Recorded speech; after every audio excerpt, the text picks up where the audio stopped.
The Awliyah sit with the people. They eat with the people. They conversate with us. They walk with us. But their heart is with Allah subhanahu wa ta'ala. Their heart is not with this dunya. Their heart is with Allah subhanahu wa ta'ala. They are people that when people go to sleep in their cozy beds, they stand up and do prostration in the court of Allah subhanahu wa ta'ala. Don't you know about Imam Abu Hanifa, our Imam? Nu'man ibn Thabit radiallahu ta'ala anhu. That his servant, his student says, every single night I will accompany my Imam Abu Hanifa radiallahu ta'ala to the mosque.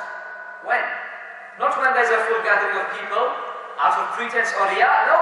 When every single person has left the mosque. Imam Abu Hanifa rahmatullahi would go with his servant to the mosque. And he would spend the entire night in the worship of Allah subhanahu wa ta'ala. The servant could not bear to be awake for so long, so he would return back to his house. And what he would do, he would put stones in the blessed sandals of Imam Hanifa radiallahu ta'ala to check whether the Imam stays in the mosque or goes out.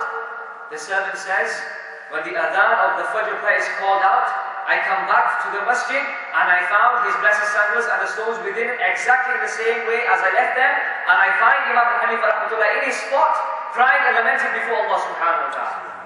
These are the awliya of Allah subhanahu wa ta'ala, that when we recline to our beds, when we are engulfed in desires and self-desires, they annihilate their self-desires. They annihilate and subdue and suppress their desires. And this is why Allah subhanahu wa ta'ala has taken the fear from their hearts, because they have instilled their hearts with the fear of Allah subhanahu wa ta'ala. Now here we have a common mistake or misconception that every single person who we see with a tasbih, with a jubba and a qubba, we should have a good opinion about them. So as long as they are from the Ahlul Sunnah wal Jama'ah, yes, have a good opinion about them. But to say that someone is a wali of Allah subhanahu wa ta'ala is a very big thing to say.